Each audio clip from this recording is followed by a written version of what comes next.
L'actualité ce samedi soir. Peut-être que vous allez, vous aussi, regardez, vous serez nombreux, ça fait toujours un carton d'audience.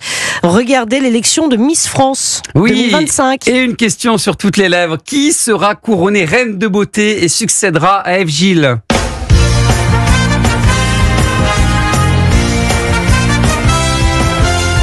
Les strass et les paillettes sont de sortie. Miss France 95e édition. Tous les projecteurs sont tournés ce soir sur le Futuroscope de Poitiers. C'est là que se déroule l'événement XXL. Bonsoir Clémence Deronne. Bonsoir Brandon, bonsoir à tous. Alors vous vous êtes penché pour Europe 1 sur ce rendez-vous culte. Alors cette année, Miss France a déjà quelques particularités. Un jury déjà 100% féminin. Et oui Brandon, ce soir aucun homme parmi les membres du jury. L'année dernière c'était déjà le cas. Mais pour mettre en lumière les femmes, cette fois c'est parce qu'ils n'ont tout simplement pas répondu présent. Jean-Pierre Foucault, aux manettes du concours depuis 30 ans, n'y voit pas d'inconvénient, bien au contraire. Je trouve que c'est tout à fait remarquable, ça s'est produit une fois. Et enfin, les jeunes femmes qui seront dans ce jury vont pouvoir décider, juger et poser une couronne sur la tête de celle qui sera Miss France 2025 pendant un an. C'est pas mal, non ?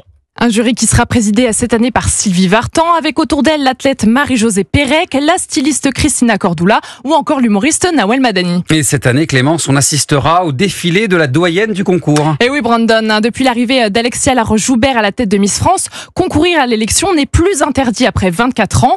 Un nouveau règlement qui a permis à Angélique Angarny-Philopon de décrocher la couronne de Miss Martinique à l'âge de 34 ans. C'est la première fois qu'une candidate franchit la barre symbolique des 30 ans. Alors un concours qui se modernise donc et ça se voit aussi avec une candidate qui exerce un métier jamais vu auparavant dans l'édition. Et oui, tout à fait, c'est encore une première pour Miss France. Une sous-officier de la gendarmerie va représenter une région. Manon Lemaou, Miss Franche-Comté, a eu envie de participer au concours après un accident survenu pendant une interpellation musclée. Alors cette année, Clémence, une région manque à l'appel. Oui, en raison des émeutes qui ont secoué l'archipel pendant 6 mois, il n'y aura pas de Miss Nouvelle-Calédonie sur la scène du Futuroscope ce soir. C'est Sacha Bic, la Miss Saint-Martin et Saint-Barthélemy, qui a été désignée pour prendre sa place. Merci beaucoup Clémence Deronne et bravo, c'était votre premier papier. Merci sur Europe 1. Pascal. Écoutez, on est très heureux, 20h10 aujourd'hui, vous vous en souviendrez, bravo à vous.